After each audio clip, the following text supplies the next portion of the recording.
hello. Welcome back to another Dead by Daylight creation review. Limited time today.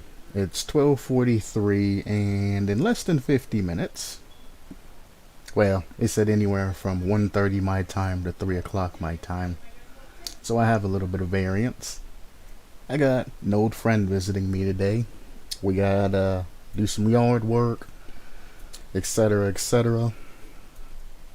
And yeah, so I'm a little limited on time today, so I'm going to try not to stick with any type of long reviews. And in less than 50 minutes, I'm going to try to not stick with a long review, or either I'm going to do one review today or I'm going to do multiple small ones. They are going to be not super quick, but faster than I usually cover. So, Quicker Dbd Reviews. Quicker than usual, but not like super quick. So I know some of these concepts are extremely small. Chapter concept: Prey of Night by Star Creator 101. Not very long. Cool. See if I can knock this out in like 15 minutes or under. Alright, he says I'm brand new to this forum, so apologies if these have been done to death already, but I've recently gotten really into the game and wanted to do something fun. I already congratulate you. Welcome to the forum, guy. Welcome to the forum. A lot of people don't take the time to stop by and actually comment and contribute to the actual community, and then they in turn get mad and want to say negative things about the game. You're fine. When they haven't contributed anything at all. So we are very happy to welcome you here. And Star Creator 101, from now on and so forth, you know, I'll be looking out for your particular concepts. Since you're new, I'm not going to be too hard on you, but we do appreciate your creative thoughts. Moving on, chapter title, Prey of the Night. Killer, he's going to bring in the ghoul. Now, we've had a couple of ghoul concepts in the past, and we've had like Fallout concepts and things like that as well. So, let's see where this particular thing goes. As always, if you want to read the lore or anything like that, feel free to pause to get any type of background story or anything like that. Generally, I leave the lore and all of that, and if you're really generally interested into the killer, I invite you to come to the forum itself. The link for the forum or the creation is in the description of the video. So, you can go ahead and peruse.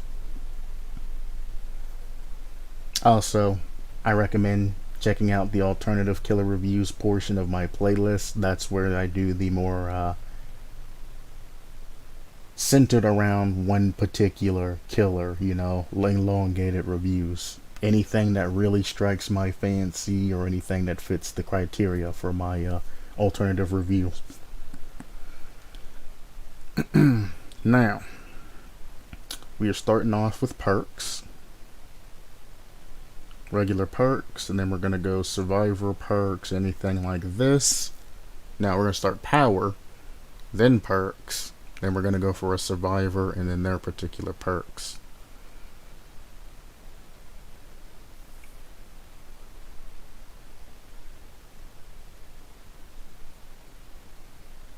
Oh, okay. Sorry, I was sight reading and got stuck. The power of the ghoul is the ability to throw a hook chain a set distance that embeds themselves into surfaces. It hits and tethers the ghoul to it. So essentially a grappling hook type of thing. You throw the hook, it hits something, and then you grapple to it. Pressing the power button again pulls you quickly towards it as you bash into it, either able to throw it again or swing the hook in a wide range to hit a survivor. So it's a chain attack. You can throw the hook, go back to it, and throw the hook again immediately, or you can throw the hook, go to the hook, and then swing the hook as an attack. So you're looking at something similar to the nurse's teleports, but you have a wider strike zone. If you hit a survivor with the hook, they are stuck in their position as you are tethered to them, and you are able to pull them towards you to hit them. So now we're adding in Death Slingers thing, or Death Slingers type style of weapon. However, if they complete 2 difficult skill checks, they break free. You have 5 charges of this power, but hooking a survivor spends all of them.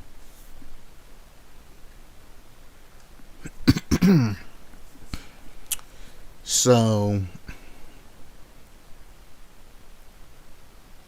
let's start from bottom to the top.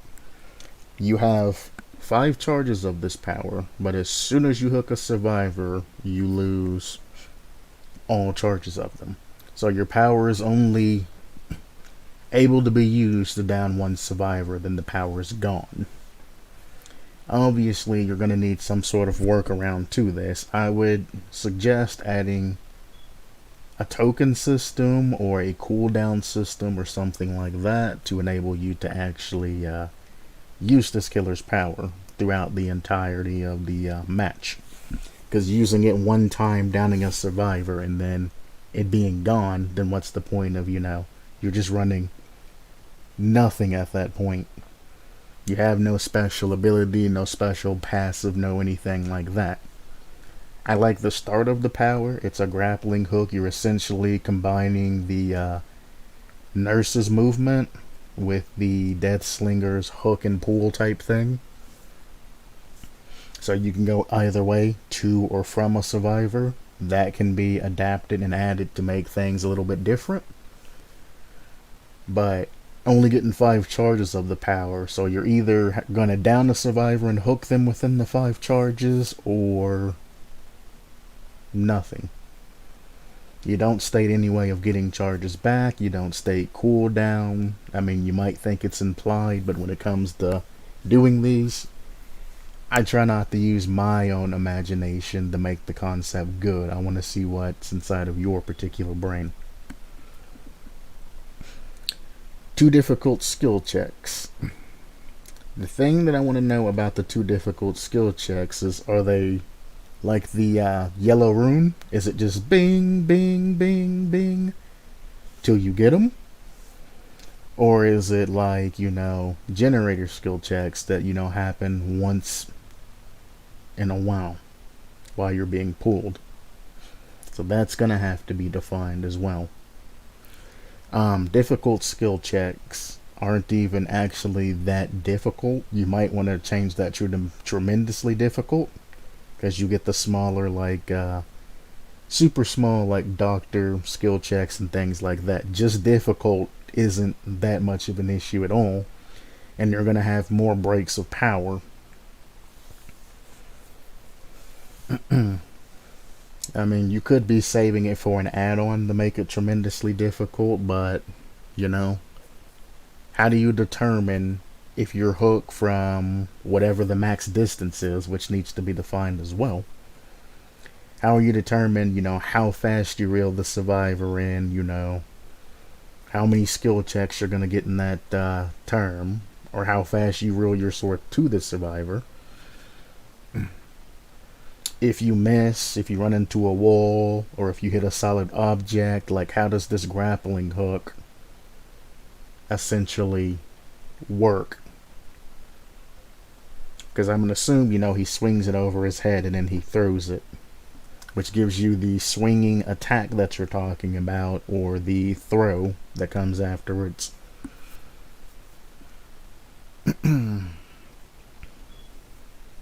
So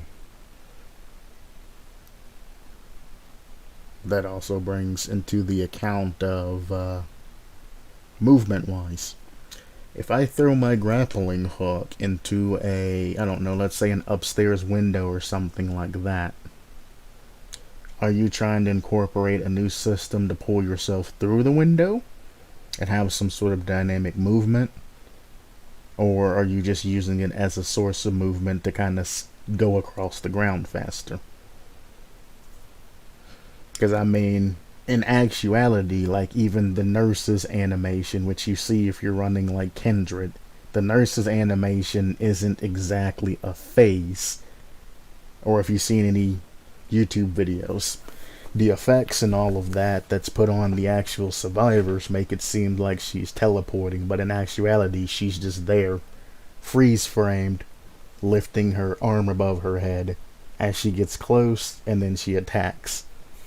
If you run Kindred or anything like that, you can see the broken animation through the ores and all of that, but if you're not, it just looks like she's phasing. So in this particular case, it's going to be essentially the same thing. Your character's just going to be kind of locked in an animation, or, you know, lifting their arm or something while they're moving as they go in, and they're just going to have increased move speed, and that's going to be the reel-in. So I would determine some sort of move speed of which how fast you want the grappling hook to actually pull somebody, or pull yourself in, and then pull somebody else in.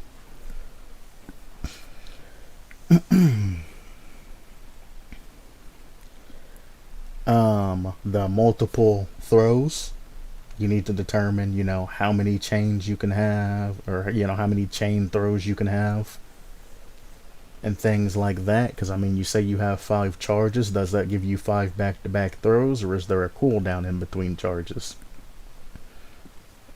If it's 2 charges and then a cooldown, I suggest you increase this to 6 charges, so you can use 2 charges, cooldown, 2 charges, cooldown, and 2 charges, cooldown, so it's actually even.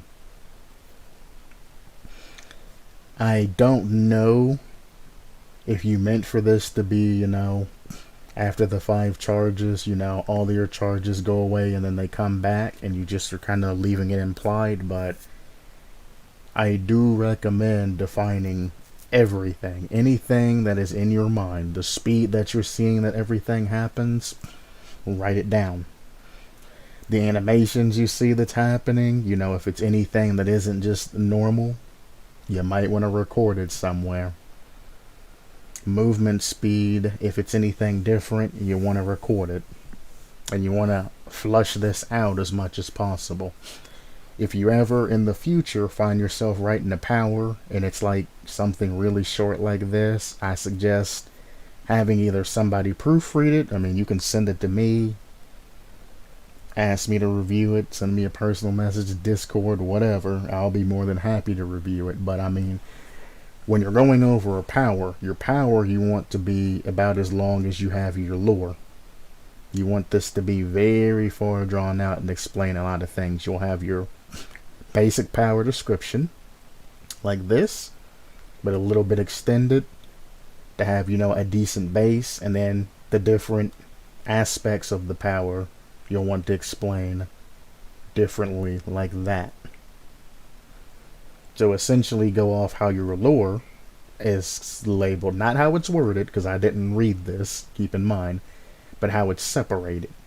Boom, then boom, then boom, then boom. That's how you particularly want your powers to be separated. Especially if you want to include new status effects or any type of other effects or anything special that this particular grappling hook can do.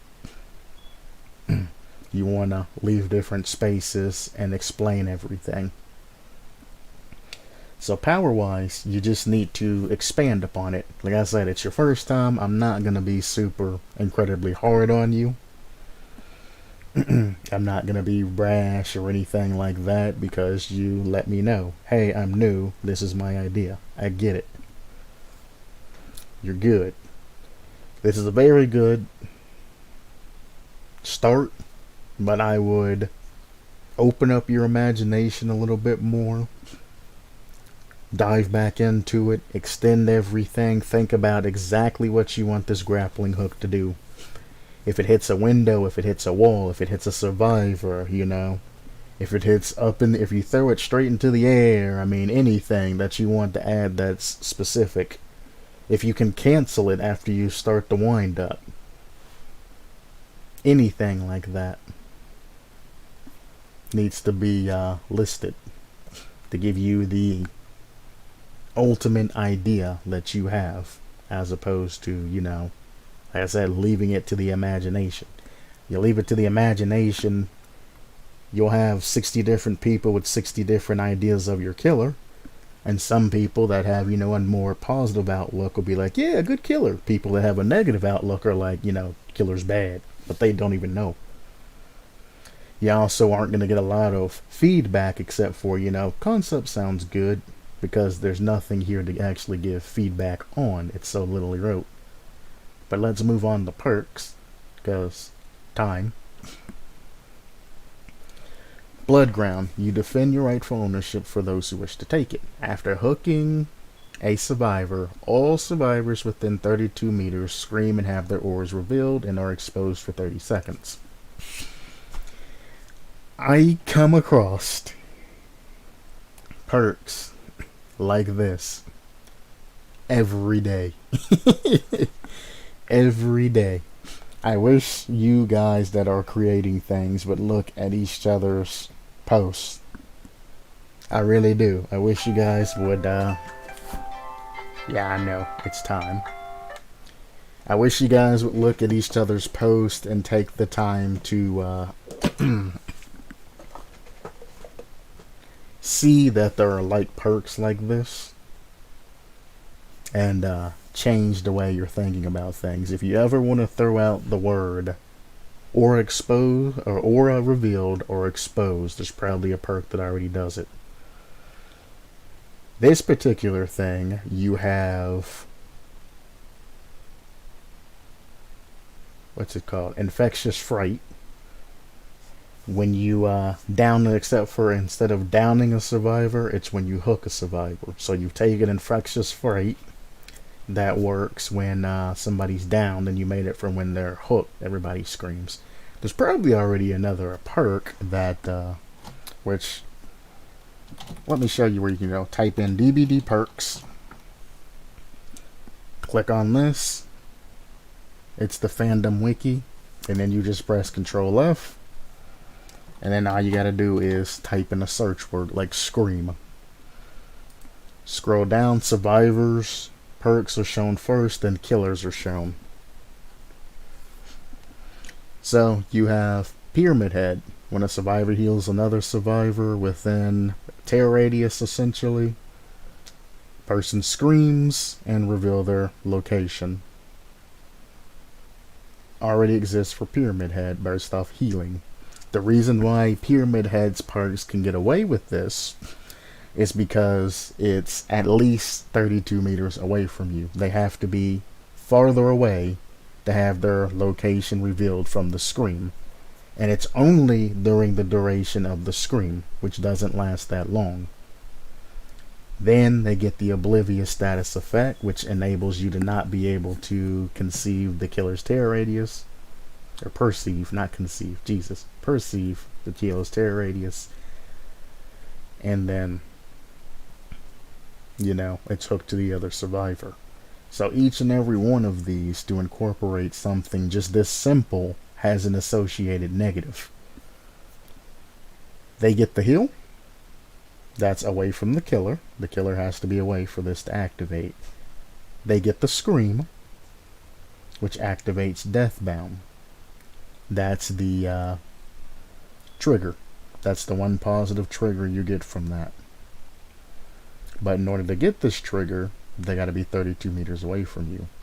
Then, for the next 60 seconds, they get the Oblivious status effect, and forces them, if they move away from the survivor that healed them. Well balanced. It's not something that if somebody heals right next to killer, they don't just immediately scream and killer go, hey, how's it going? But we'll go over Infectious Fright and the limitations on that. We go to our next scream perk. You scream if you interact with a generator that's been recently kicked. The reason why the exposed status effect and all that comes into effect here, because you can visually see and avoid this perk. If the killer walks over to a generator and kicks it, you have that visual indication that the knowledge, which at least I hope you have the knowledge of, if I touch this generator, I can either get hit with the doctor's perk, or I can get hit with Dragon's Grip, or numerous other perks. So when you go and touch that generator, you know you are doing this to yourself by going to a generator that's already been kicked. You're doing it to yourself. You'll get the location reveal for 4 seconds, which is essentially a barbecue and chili.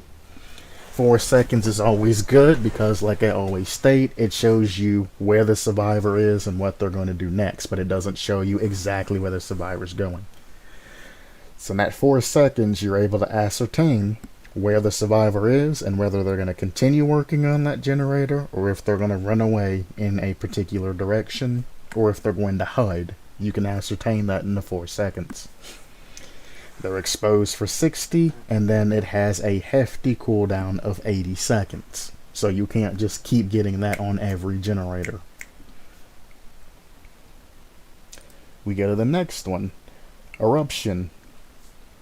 Any survivor repairing a generator, when you put a survivor into a dying state, generator explodes. Or now they scream and get the incapacitated status effect if they're working on the generator. That generators explode, lose a 6% regression penalty. They get a progression penalty. This, again, you have to kick a generator. The order turns yellow. So that lets everything know that, hey, this perk is active. Soon as you kick this generator, it turns yellow. It's active. Everybody knows that this perk is active. So next time somebody goes down, everybody knows that all of these generators that are like this are going to start regressing and the ore is removed. They all get the 6% regression penalty immediately. 6%'s not that great. Like I said, 10% is 8 seconds, so 6% is going to be like 5 seconds, something like that. It's not a lot, but it's good. The crux of it is any survivor repairing the generator, when it explodes, will scream and get a 10% penalty per the incapacitated status effect, but it only lasts for a short amount of time, 16 seconds. Has a cooldown of 30 seconds. I mean, I guess you can wait 30 seconds, then go to another generator and keep hitting him and things like that. But I mean, keep in mind, survivor's going to be in the dying state, which generally results in a hook, and then whatever other perks you have leading you to another survivor if you have them. We go to infectious fright. When a survivor is put into a dying state, all survivors within your terror radius scream and reveal their location to you for 6 seconds. The reason why you can get away with infectious fright is because, 1, survivor is put into a dying state. If you elect to go for an immediate hook, which most killers do, you're going to lose the extra 6 seconds of the terror radius. This perk right here enables you to down somebody, and if you run it with Starstruck, it's even better. But enables you to down somebody, and then people who have problems checking for flashlights and things like that go for immediate pickups, they get flashed, get frustrated, and never get hooks. This perk is made for you. Soon as you knock somebody down, they scream. Anybody that's within your terror radius screams. So now you know if there's anybody near you, and you have the choice of either getting this immediate pickup or chasing after the survivor that's close to you, or at least being aware that there's a survivor in that direction that can flashlight you. This is not made to be malicious in any way. It doesn't add any type of exposure status effect. It just gives you a minor aura read. The 4 seconds gives you, remember, just the general location, if that survivor is going to run, move, or just remain where they are. The 6 second gives you the ability to ascertain that and then move towards them to get a very, very small start on them if they're going to try to go for a flashlight save or anything like that. But in that case, again, the survivor who screams are putting themselves, well, the survivor who's nearby when somebody goes into a dying state, for one, is putting themselves in the situation to know that as soon as that person goes down, they could possibly scream. Here, pain resonance, which comes from the artist. When you hook somebody, the generator that has the most progression will explode and start to regress. If anybody's on it, they'll scream, revealing their location. It's not a very long location, setup. It's just for as long as the scream is. That's the location. This is more of a gen perk to slow down game. Then we have Spies from the Shadows, which actually does nothing scream wise. It just has scream in its name, but is affected by crows. Then we come back to Bloodground. After hooking a survivor, all survivors within 32 meters, every single survivor that is within your tear radius will scream, have their auras revealed, and apply the exposed status effect. And there's no negatives or anything like that towards you. It's literally just all stacked for killer. Out of all of those perks that I went over, you're essentially taking aspects of those particular perks, getting rid of the negatives on the perks, just flushing the negatives out, and adding more positives and effects and all of that. Like, there ain't even point of using Starstruck anymore on my Ghostface build, because as soon as I hook somebody, if anybody's within my tear radius, boom, they're exposed, and I know exactly where they are. There's no more quick unhooks. There's no more saving somebody in need, There's no more plays that survivors can do. There's nothing they can do but run away. And if they are too close, that's an immediate down, which is going to cause a snowballing effect. So Bloodground is way too stacked, doesn't have enough negatives associated with it, and needs to be redone in general because it steps on way too many perks' toes to try to get itself higher in the Dead by Daylight chain. Hello, Galanonim. It's good to see you, friend. It's good to see you.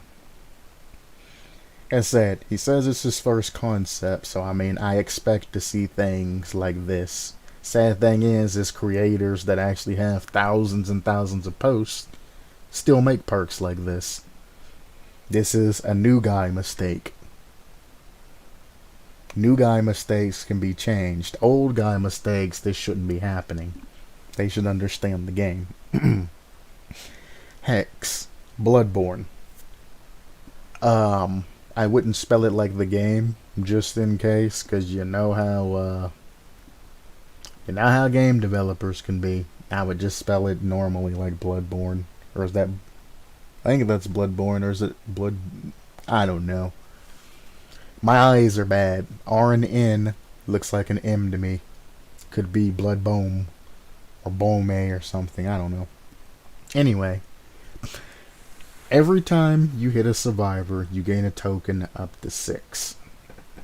You are already walking on thin ice. Right there. Every time you hit a survivor, you gain a token up to 6. Very, very, very thin ice. You've thrown out a hex, then you've thrown out every time you hit a survivor. From there, the next thing that follows this has to be very, very tightly analyzed and defined and balanced so specifically because you use those keywords that it'll almost make your brain pop. See how well they did. Once hooking a survivor, all tokens you have are spent. One token locks a generator for 10 seconds, and each other token, another 10 seconds, are added, and the generator regress at a 100% rate. So here, you're essentially making a half-baked ruin, which, I mean, if you stack this perk with ruin, would be disgusting. Ruin, I think, after all of its buffs and all of that, you lose, or survivors lose 1 second per 4 seconds. 200% rate, survivors going to lose 2 seconds of gen progression every 4 seconds, or essentially, 50% of their progress per second. It's not very good stack wise. And the generators are going to be forcefully locked up to a minute. After a minute, that is, 30% regression, probably even more. I'm just going off of just quick math. I don't feel like looking up Ruin's actual thing. I think it's 1 to 4. And then 200%, you'd be looking, even less, half. So if what I'm saying is correct, which it should be somewhere around that rate, unless they changed Ruin again or there's something else increasing its stats, that's 60 seconds that you can have of gen time, which means 30%. And it's not just, well, one, it doesn't determine which generator's being locked. Because it says 1 token locks a generator, 10 seconds locks another generator, another 10 seconds locks another generator. It doesn't say the priorities of generators. So I mean, one, let's start with the obvious. If the game prioritizes generators that ain't been worked on, then you're losing token value. 2, again, survivors are going to lose a combination of maximum 60 seconds. And that's, it's not going to be 60 seconds of the same generator. Let me just explain that I'm aware that it's not going to be 60 seconds of the same generator. I'm going of overall time. 60 seconds of working on generators is the max that you're going to get from this perk. I mean, if it doesn't hit a generator that a survivor's working on, then obviously it's not going to affect them. I'm just going for the max. In theory, you've got, if it hits all 4 survivors, you're going to have 2 activations of that. That doesn't mean anything. So, I mean, but I'll talk about defining and all of that later on. Let's just start with what I'm actually on right now. That's going to be a minute, which is 30% of generator reduction of survivors. So out of the, 80 times 5, 400 seconds, you're going to add in an extra, however much I just said. My mind just went blank because I'm thinking of the future things instead of the present things. But you understand what I'm saying. It's way too much. It's way too kind of out there reaching to get this perk to work. Wrong perk. This perk. Locking, like the artist's ability, which I went over, it attacks the generator that has the highest progression, where this perk is essentially based off of RNG.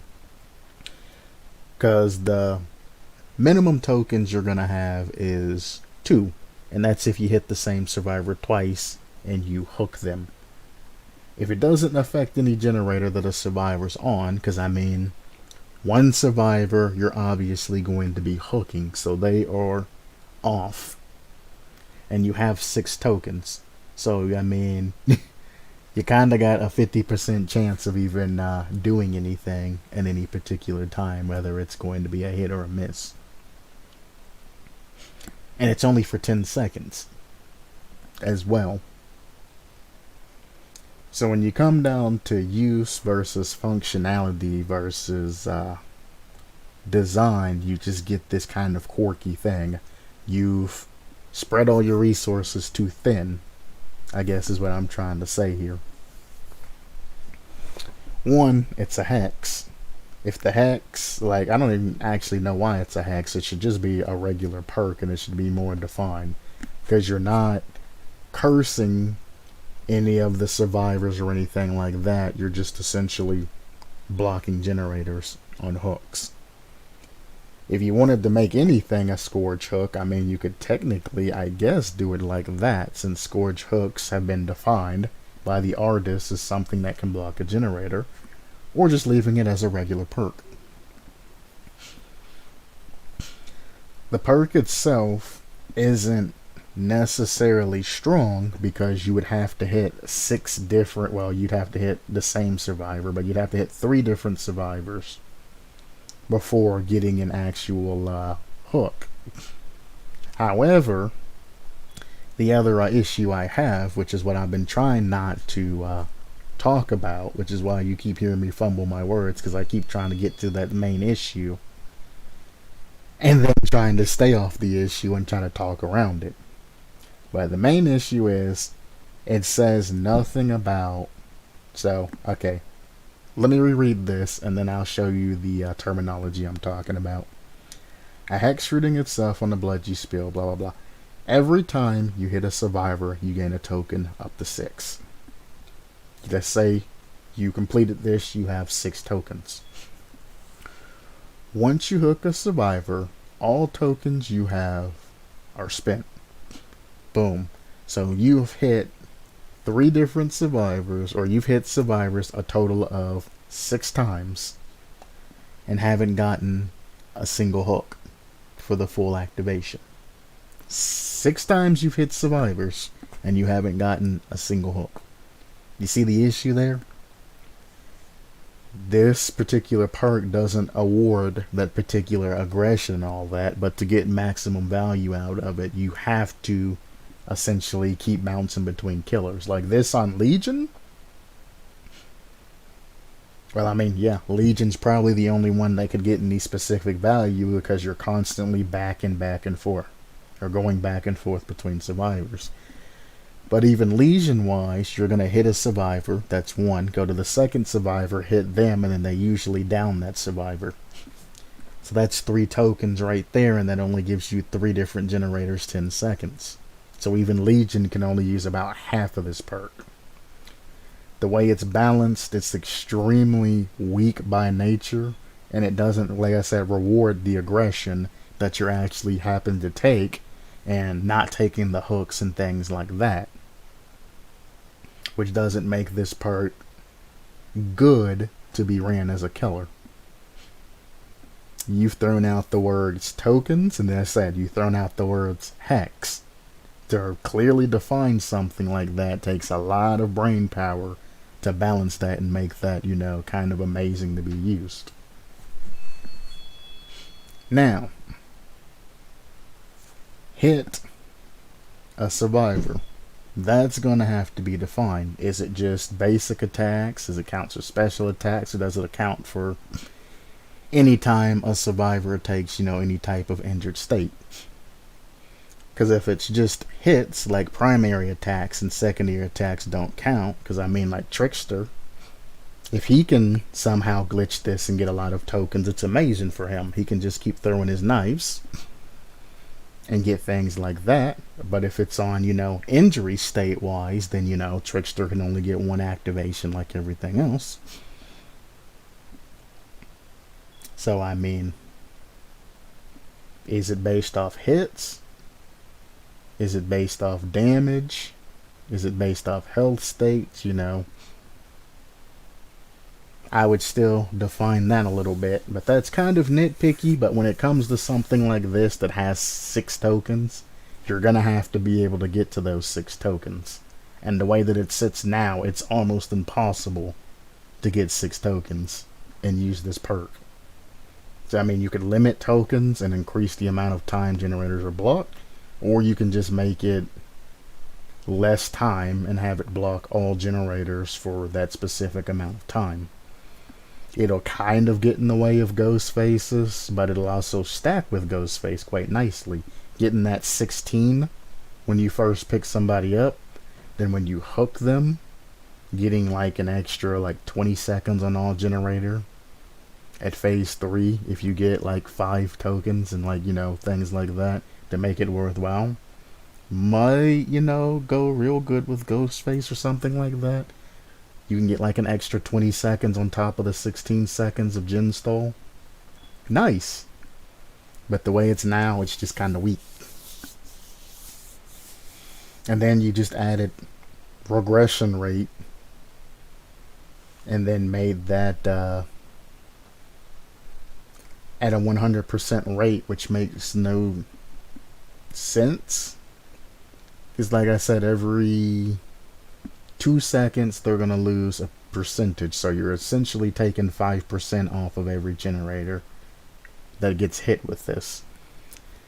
Is it worth running a perk that only takes 5 seconds of time off of a generator?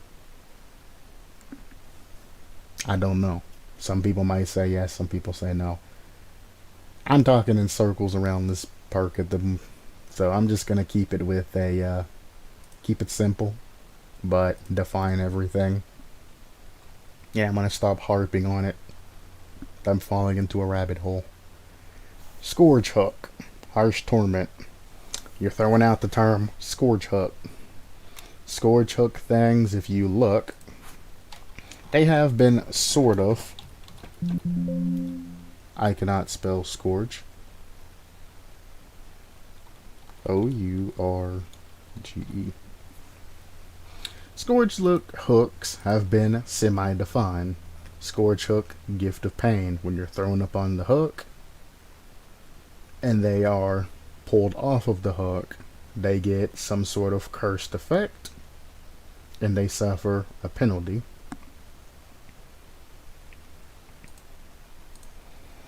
I gotta skip all of those. Just scroll down, brother. Pain resonance. You hook it, generator with the most progression explodes. Survivors on it, they scream, revealing their location.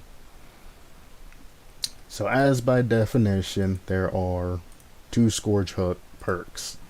One that affects the survivor that's being hooked, and one that affects generators being hooked.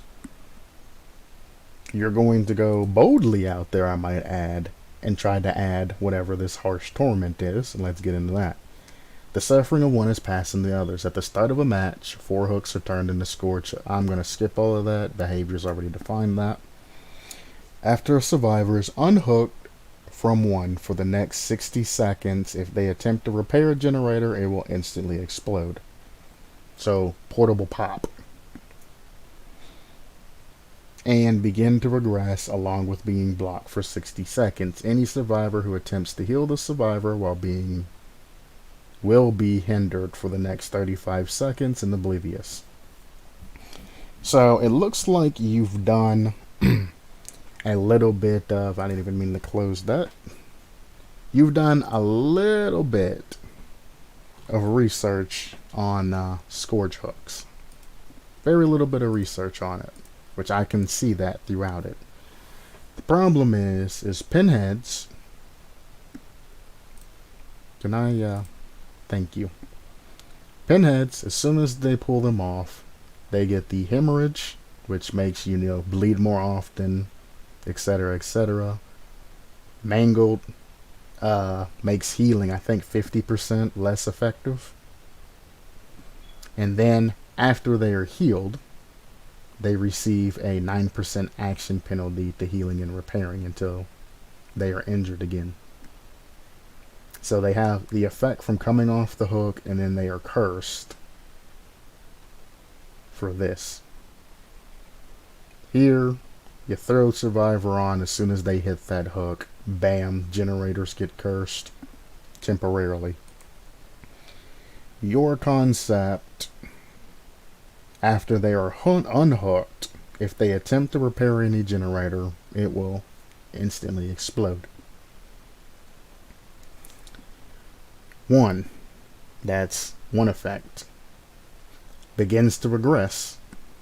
It's 2 effect. Blocked.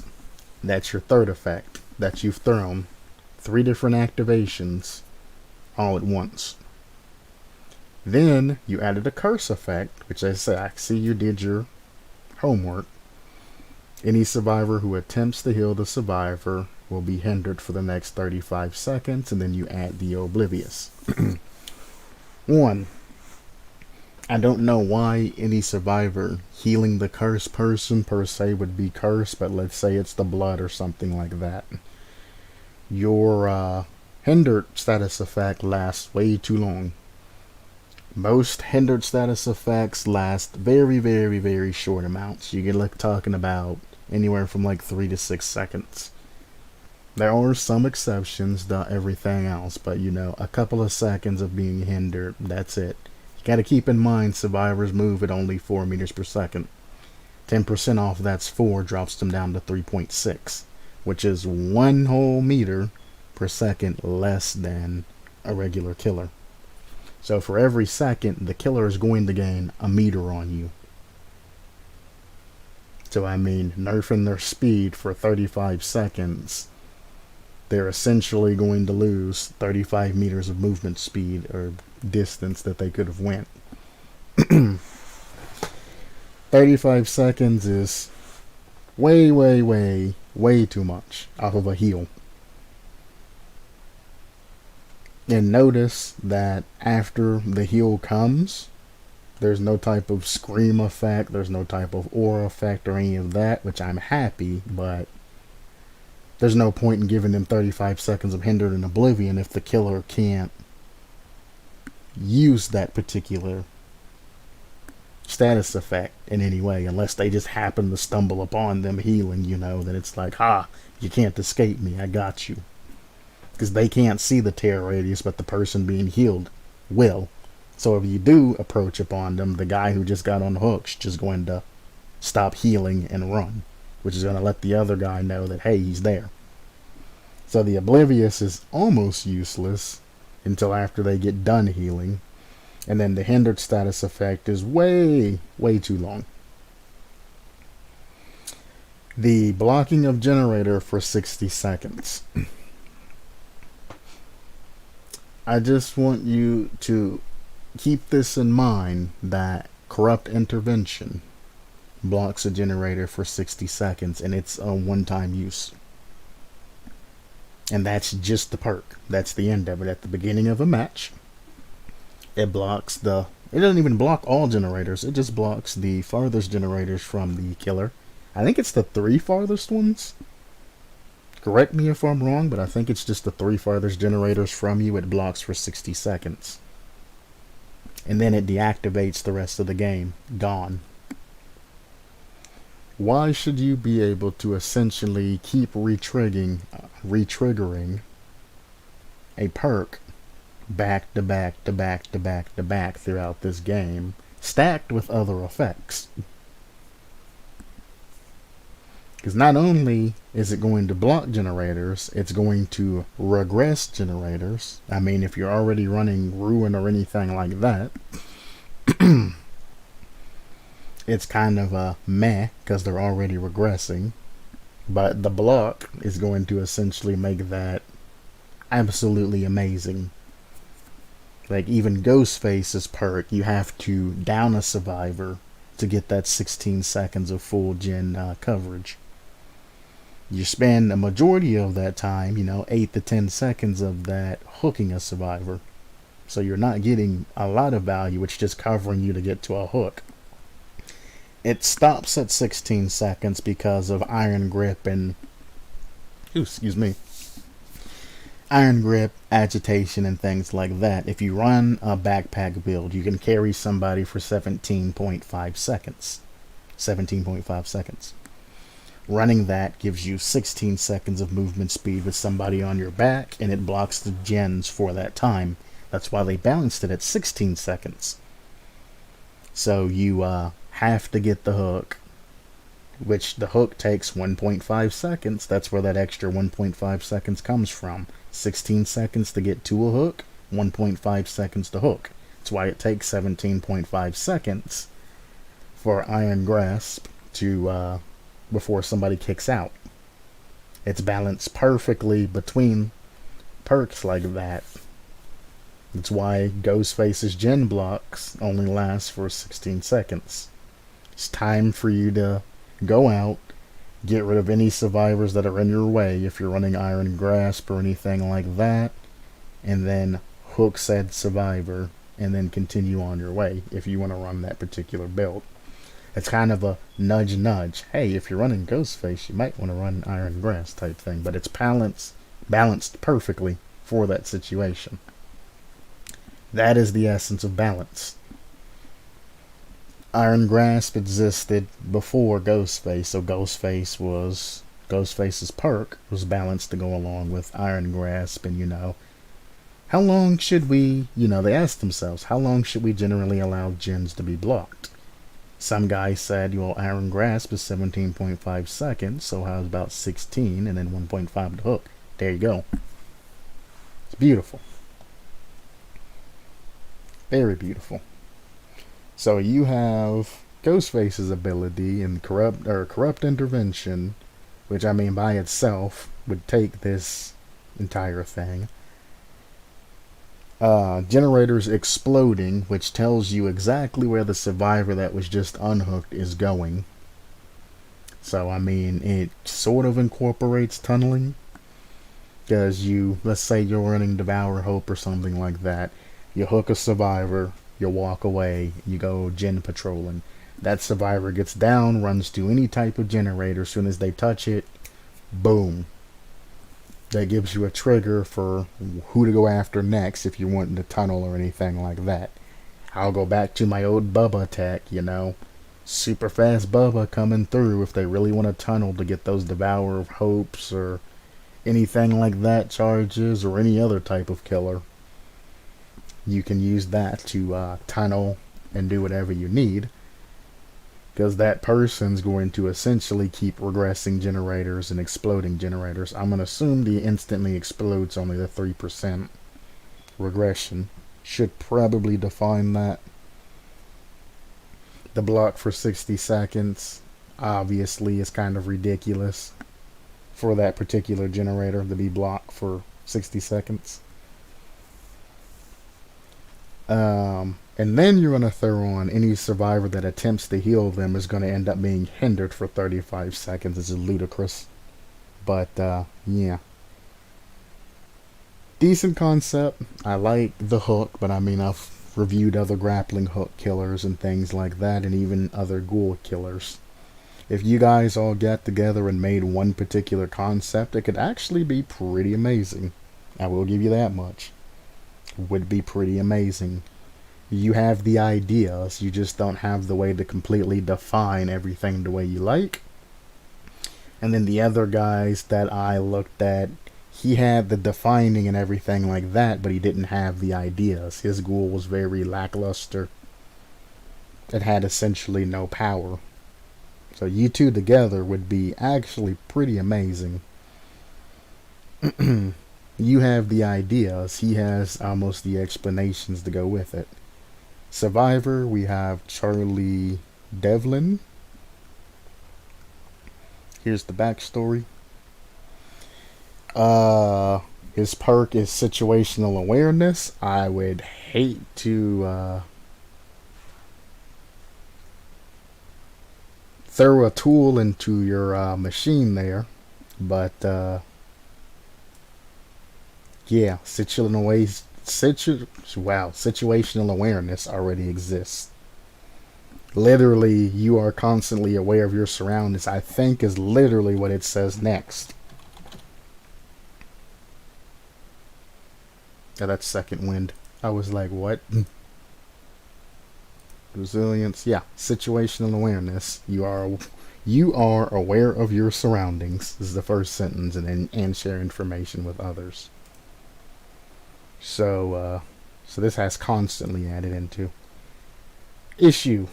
Already a perk named that. Does essentially the same thing. You just added constantly here. So, I mean, already this perk gets a gigantic X.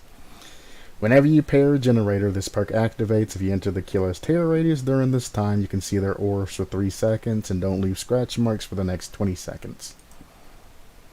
This regular situational awareness, when you're working on a generator, all other survivors that are within 32 meters of you can see the aura of the generator. And if the killer downs a survivor while you're repairing a gen, you can see the auras of all other survivors for 10 seconds. This particular perk, I can see where it's useful, but I mean, I would rather just run Kindred and get the information after the survivor's hooked versus when they just now go down. Because as soon as they go down, I mean, it lets you know beforehand that whether or not you need to go for this unhook at some point in time. But I mean, after they get hooked, you're going to be sitting on the generator, anyway, working as they get hooked. Afterwards, Kindred lights up, and then everybody can see each other. And you can tell what's going on. Or if you're the only one running Kindred, you can still see other players and then coordinate versus whether you need to go or not. So, I mean, situational awareness, it's good if you're running like SW or Survive with Friends. I was going to say SWF, but why not just say it? And you're playing with new people or anything like that, or in a group with a lot of people in the voice chat, and you want people to know, hey, I'm over here working on this. Very good for that. But just in general, I don't think that's a particularly strong perk. But you gotta have meh perks.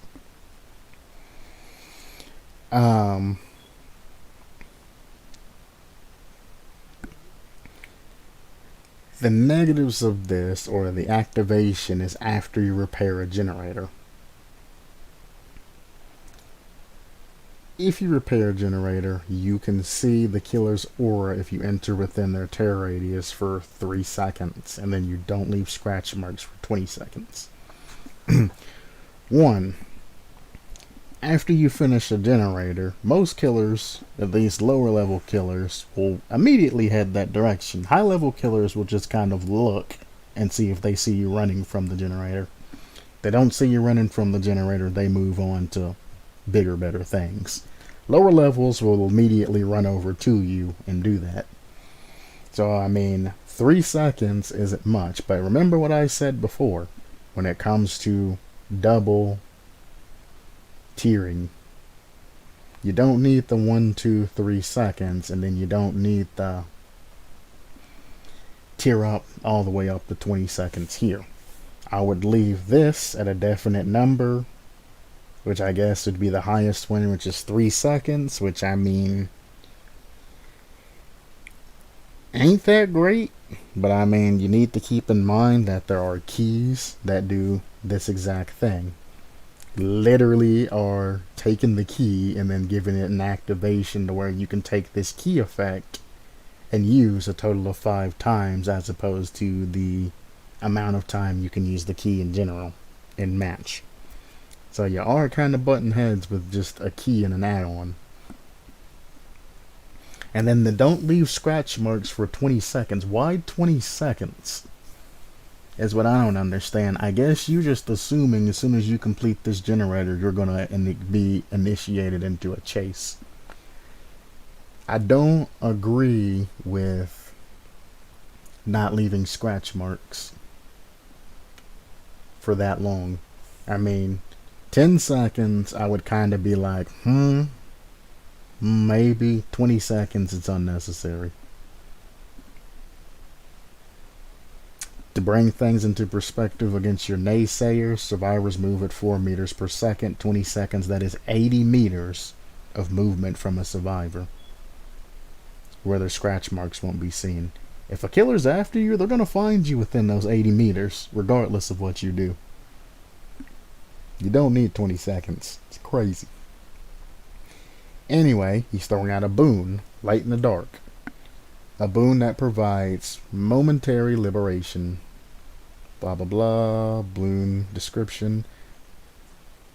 When a survivor is within its radius, all status effects are removed. Vigil does that, but it only decreases duration by like 33% or something like that. So Vigil already exists. That part cannot be entered.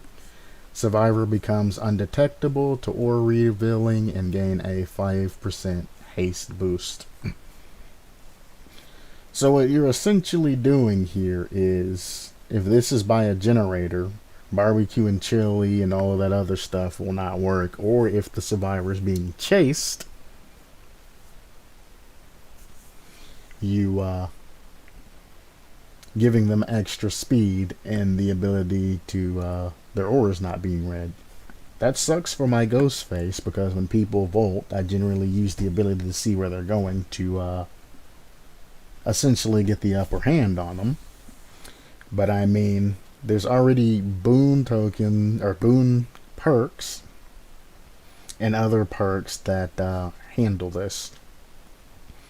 The idea of a boon perk is to assist survivors in doing something, not to just give it to them.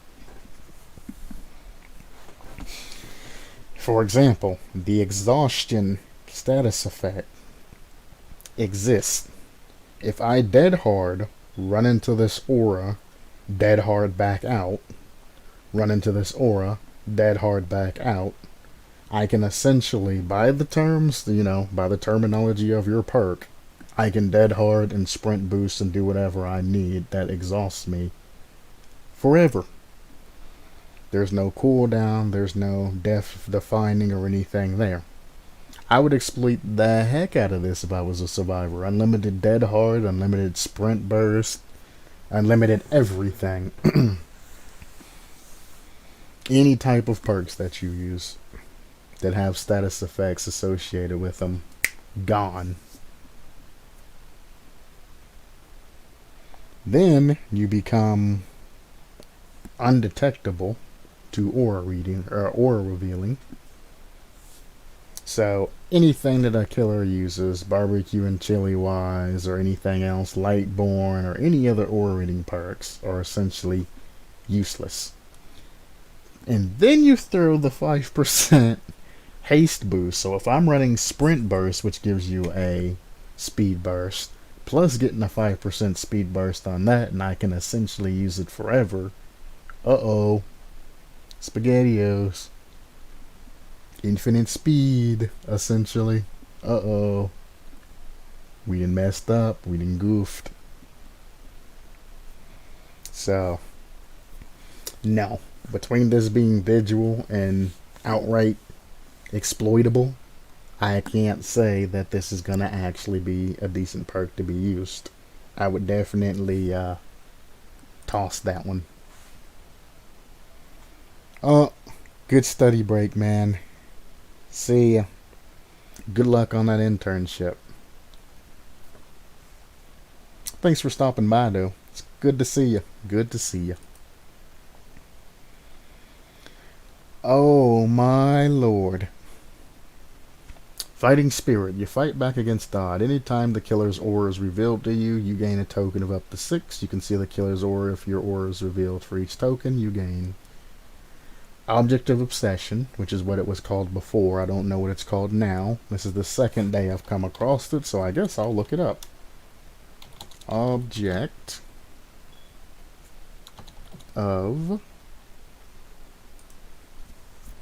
It is still called Object of Obsession. Whenever the killer reads your aura, and for the same duration as they do so, Object of Obsession activates. The killer's aura is revealed to you and increases your action speeds doing everything else, and if you are the obsession, your aura is automatically revealed to the killer for 3 seconds every 30 seconds. It also increases the odds of becoming the killer's initial obsession by 100%. There's something that I forgot to talk about when I was talking about this perk. The new way they incorporated this perk, you can actually break this if you're playing Survive with friends. If you have one of your friends that brings an obsession transfer perk, and they transfer the obsession to themselves, you no longer get that reveal by the killer. That 30-second reveal, or 3 seconds, every 30-second reveal disappears. And this becomes a strictly positive perk. Now granted, unless you're going up against like a Scratch Mirror Myers, which is, this is what this was made as, is a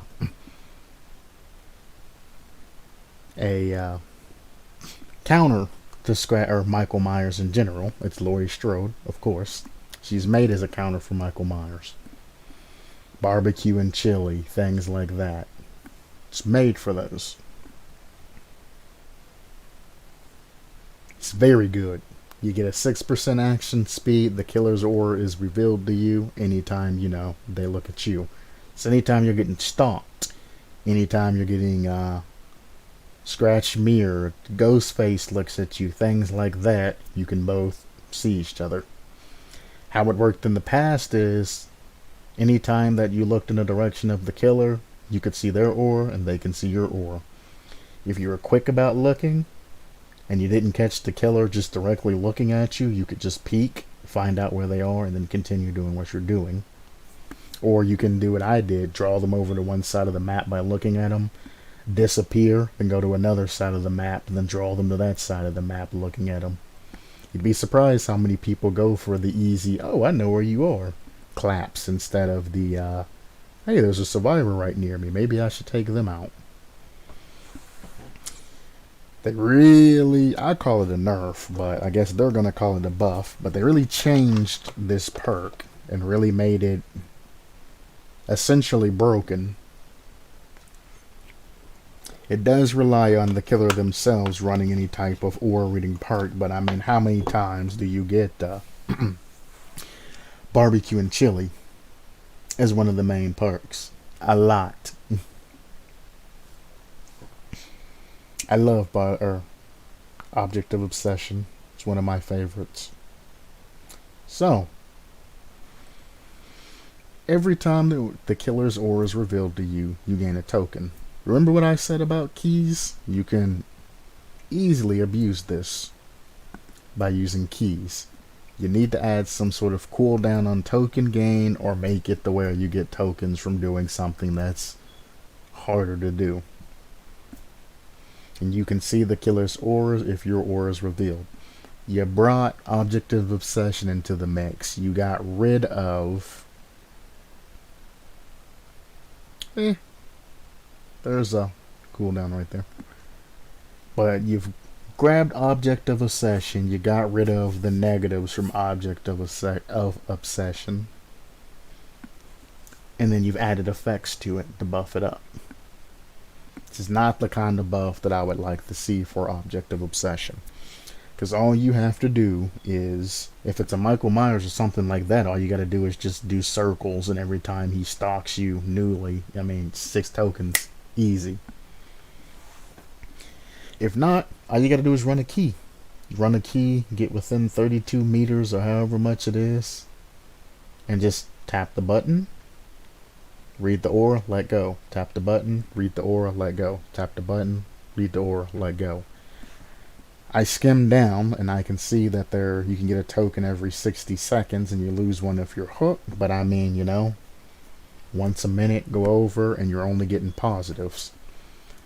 This is obviously broken, and it's taking the artist's setup of what she actually has to strive and try hard to get, and you're essentially simplifying it for survivors. I don't agree with this perk at all, just how it's set up. 1% or 1 token, 20% repair speed. 2 tokens, 15% healing speed. 4 tokens, $5 movement speed. 5 tokens, immunity to broken, hemorrhage, and mangle, and 6 overtime passive healing. Can only gain a token every 60 seconds and lose one if you're hooked. This perk's not good. It's not good at all. You over-engineered it and you made it too much like a killer's perk. Hex Pentimento is what this is, but it's simplified for survivors. Do you know how hard it is for you to get Hex Pentimento to actually proc? It is extremely hard, because not only do survivors have to break the totems first, you then have to go light them and then pseudo protect them, or they're just going to be taken right back out again. To get the full stack of Pentimento is, I mean, they'd have to either be new survivors or just completely negligent. They're like, well, we're just going to gen rush regardless. But if they're gen rushing, they're probably not going to take out totems. So you would have to force them to take out totems, which generally, if you run a lot of hex perks, you can force it. Haunted Grounds will, or not Haunted Grounds, Hex Undying will take out 2 before it disappears. And then you have another perk slot besides Hex Pentimento. So in essence, well, you have 2 other. You can have 2, 3, 4. You can make them take out 4 hex totems by running different perks, but not the 5th one. Unfortunately, they got rid of the aspect of when you snuff boon totems, when you snuff a boon totem, the totem does not break anymore. It just goes out and can be relit.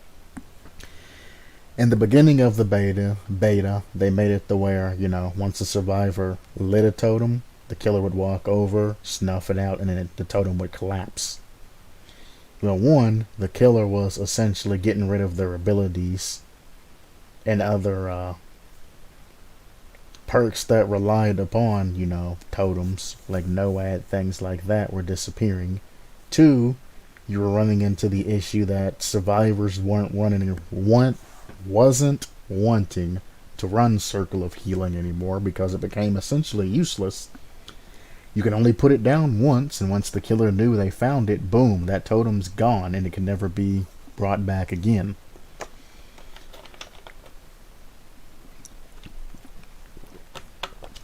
So it ended up being rebalanced after, the community started complaining. Why would I ever run this boon totems and, run, 2 of my perk slots taking up all of these boon totems, and now you're up to like 4 or something like that. 3 or 4. Why would I run all these for the fact that killer's just gonna find it, snuff it out, break the totem, and then my perks are useless?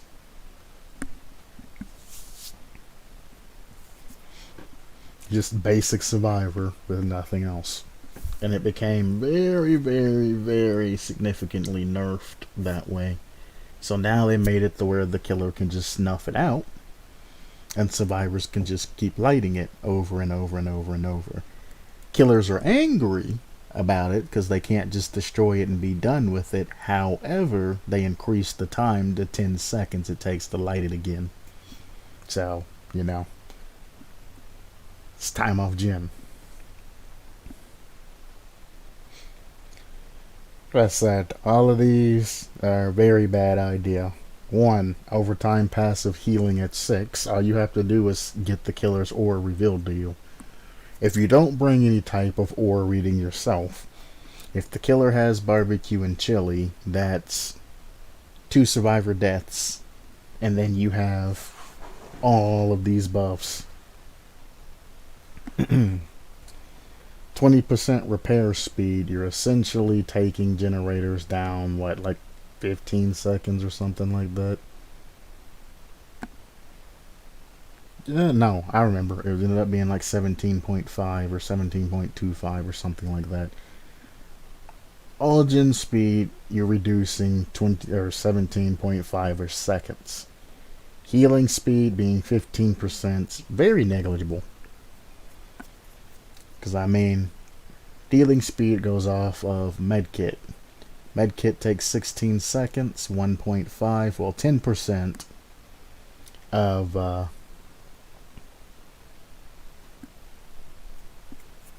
16 is 1.6, and then you're going to take about half of that. So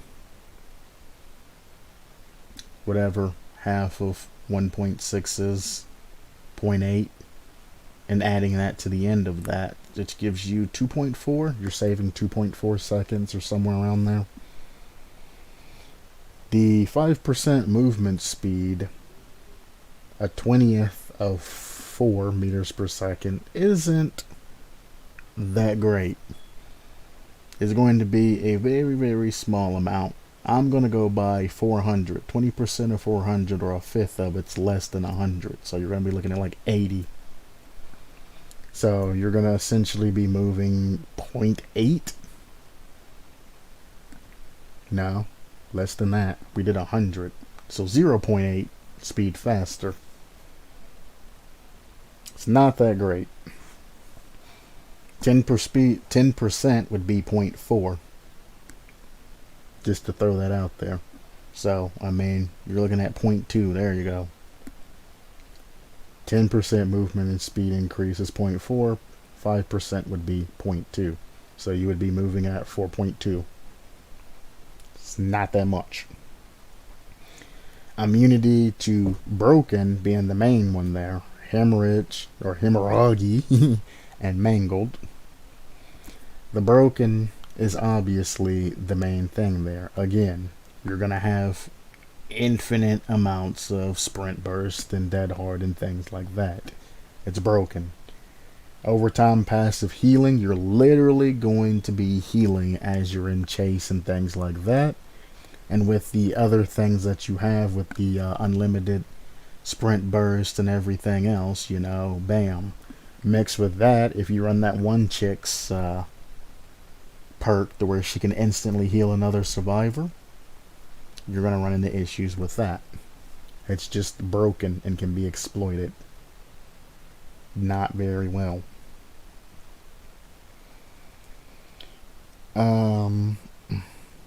I don't need to wait. Oh, you're actually trying to change main. Oh, sir. You're trying to change perks that are already in the game now. In the bottom. Boon totems still keep the hex. If you boon a totem with NOAD still activates. Then what's the point of the boon totem? If I boon a hex totem, let's say I boon Haunted Grounds. Haunted Grounds isn't going to activate, and it's going to be providing survivors benefit as long as they don't break it. Or if I boon Ruin or something like that, what's the point of placing down a boon? Because now you're going to have to break a totem and then boon a totem. That you're forcing survivors to break totems now, as opposed to saving them to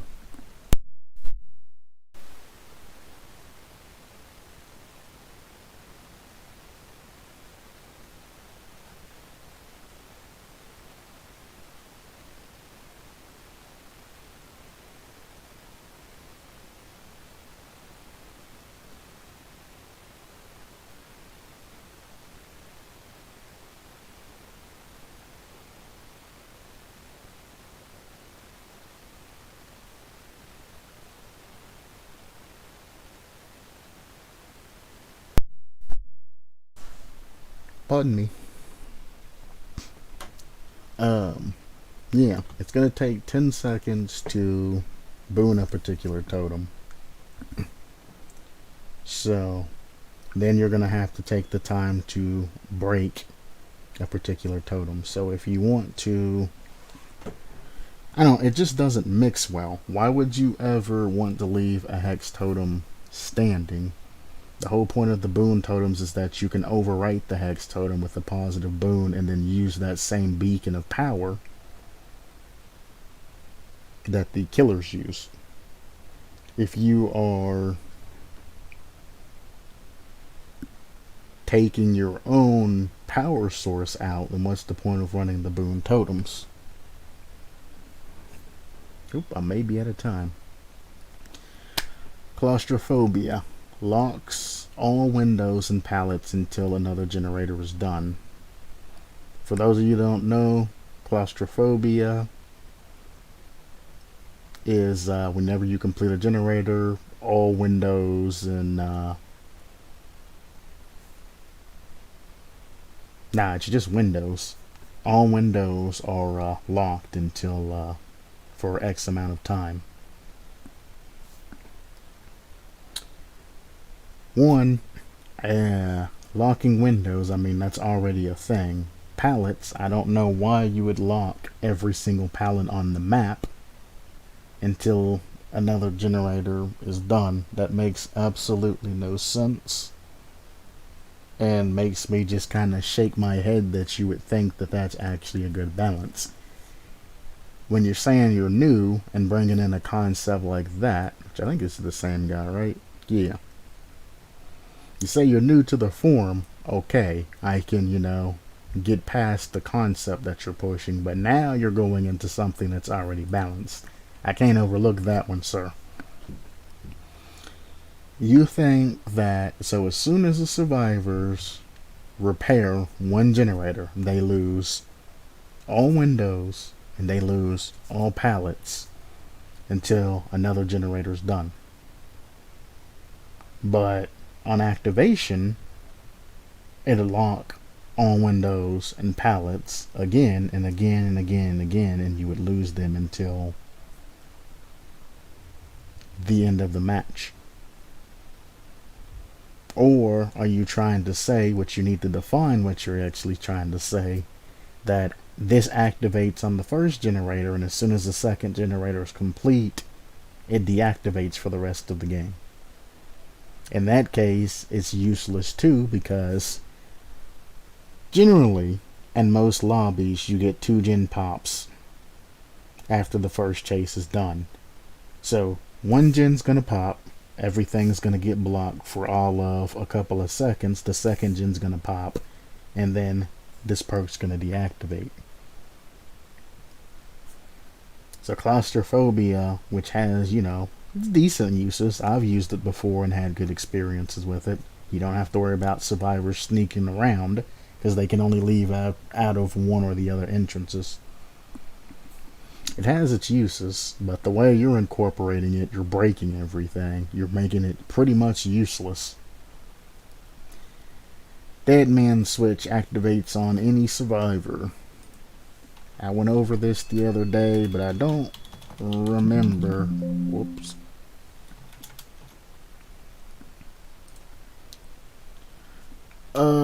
After hooking the obsession, okay. Activated, any survivor that stops repairing a generator causes the entity to block the generator until the effect ends. You really think that Dead Man Switch, if I'm getting how Dead Man Switch actually works, like I said, I've never played, I've played Deathslinger, but I didn't necessarily use his perks, if you know what I'm saying. you know what I mean? So after hooking the obsession, you have 45 seconds, and any survivor that stops repairing a generator that before it's fully repairs causes the entity to block the survivors for the duration of it. And you're saying that that should work on any survivor. And this particular perk, because of how it's put out there and only works on the obsession, it has no cooldown to it. Well, I guess the 45 seconds that it's activated can't activate again. So, essentially has a cooldown, but you know what I mean. Problem you're going to run into is you're going to be forcing survivors onto generators.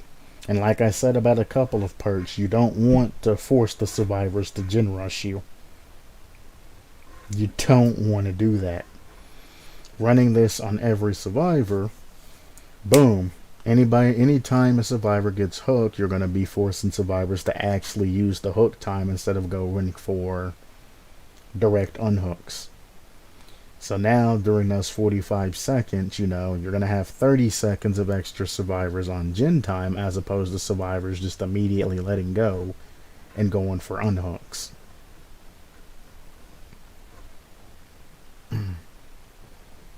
I think it is good exactly how it is. It essentially forces gen time and things like that 3 times a game, because I guess it works when a survivor dies too. And 3 times a game of blocking generators for 45 seconds is more than enough.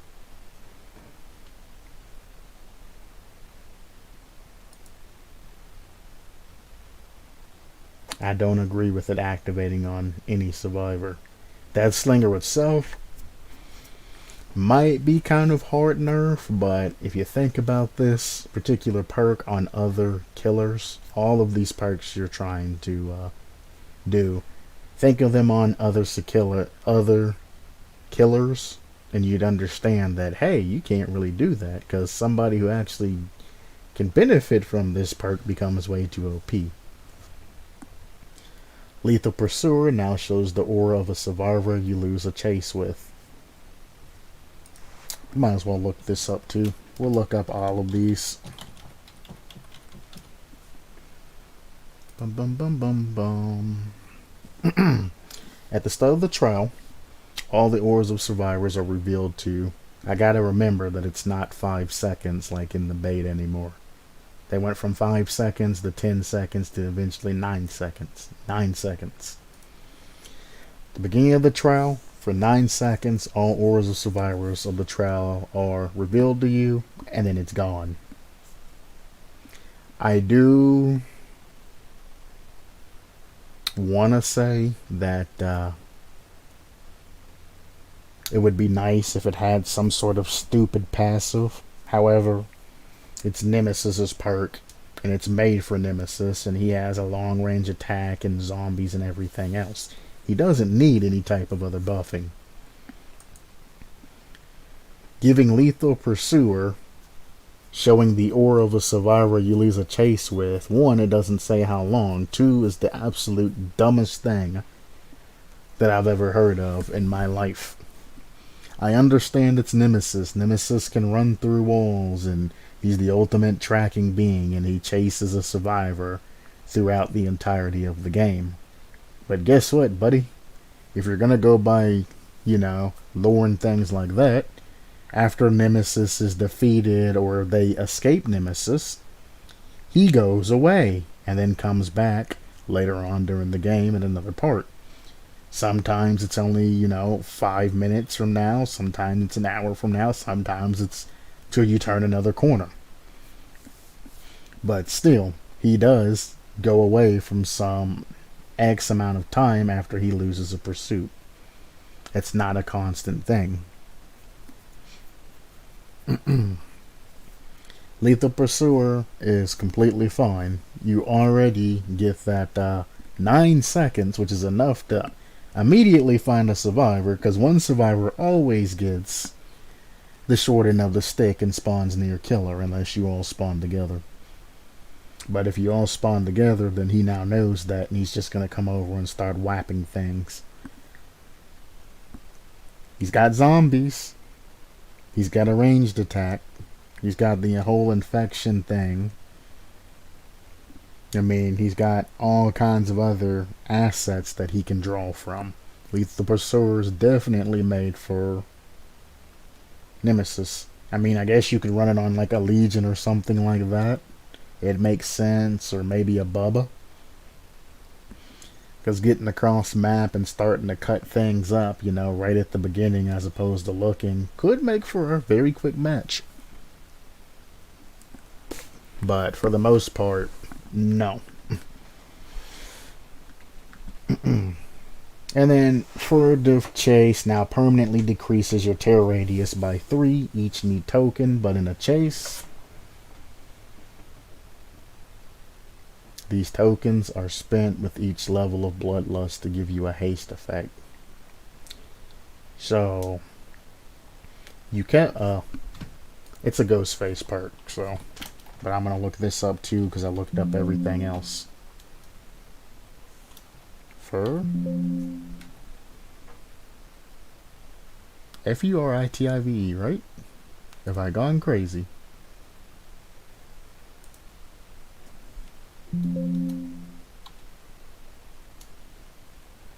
No, it's furtive chase, not furtive.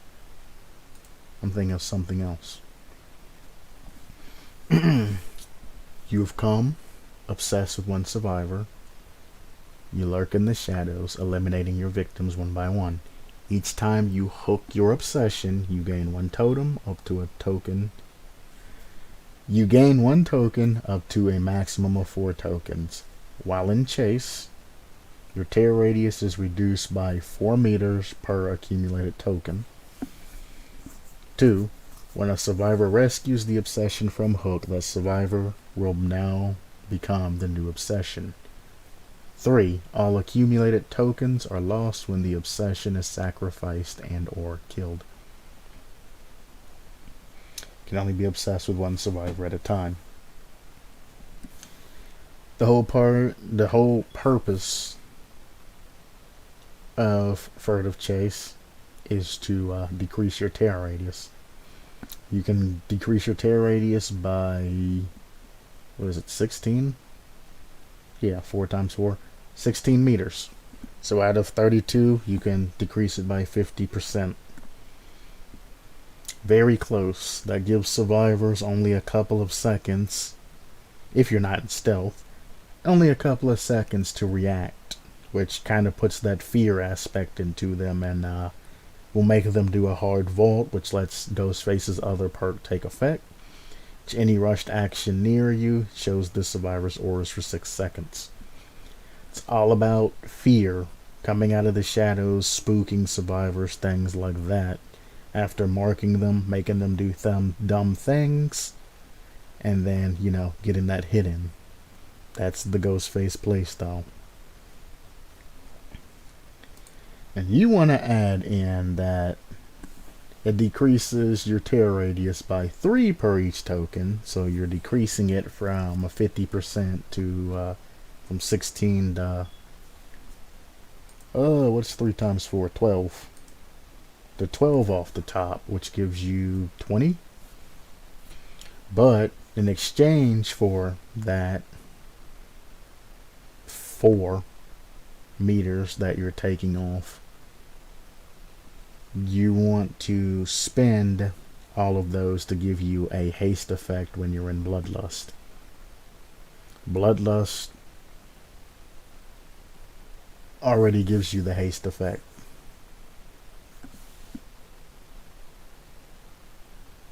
So I don't understand.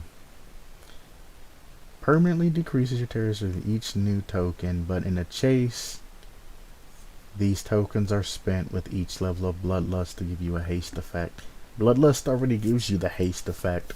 Only thing you're doing is wasting tokens now. You realize you can get 3 levels of Bloodlust, right? So that's 3 tokens that you're going to dump down the toilet if you're not necessarily the greatest of killers. Why would you ever want that? And if you're talking about a haste effect on top of the Bloodlust haste effect, are you crazy? Are you out of your mind? Don't know about you, son. You've also went up post. Or were you at 5 at the beginning? I want to say you were at like 1 or 2 posts, and you've since then went up a couple of posts. Since you are new, I'm going to tell you the same thing that I tell a lot of other people. Don't get ahead of yourself. Don't start posting. This guy's Star Creator 101. Don't start posting thing after thing after thing. Don't post every single idea that pops into your brain as a different post. Post them together. Post them on something else that somebody else has. Like, for instance, right now, the Design Your Own Perk Challenge. That's where I seen you post again while your thing went up. The Create Your Own Post or Design Your Own perk challenge is open again. It's modded, it's on an announcement, things like that. Both of these have been reopened again for your favorite perk, or a perk, and then designing an add-on for your favorite killer. Both of these have been reopened for the public. So if you're wanting to do any of these things, put it in the respective place so everything's not just weird. I mean, it's fine putting concept killers, things like this, or if you're just posting one thing, posting it out here in the open to get more views and things like that. But if you're putting multiple concepts, I'm asking that you post it in here.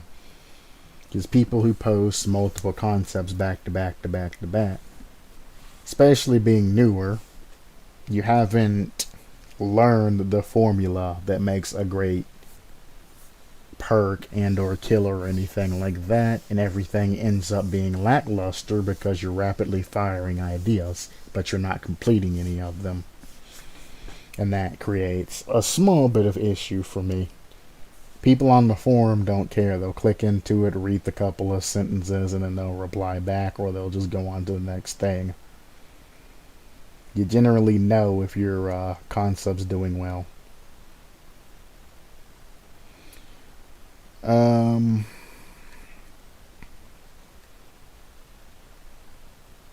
Well, he hasn't arrived. So the latest he said he's going to come is at 3.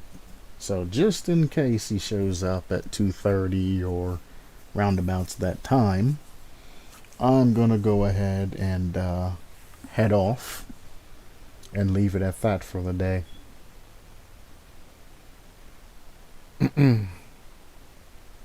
Yeah, I'm going to stop there for the day. I'm not seeing anything that's just simple that I ain't going to spend a lot of time on. I mean, like the new invisible thing tech might be something, but I don't know. Making repairing gens, might be able to go over that. But like I said, my time's limited for the moment, and I don't want to get a knock at my door or a message or a text or anything and have to scurry and hurry up and end stream and do things like that. So I think I'm going to end it now. I thank anybody for stopping by. And as always, and I will say this majority of the time, but not every time, because sometimes you just don't want to. You want to sit and you want to chill and you want to just be content. But maybe sometime afterwards, supplement your lifestyle. And I'll see you next time. Thank you, Galanonim, for stopping by as always. And I'll see you guys later.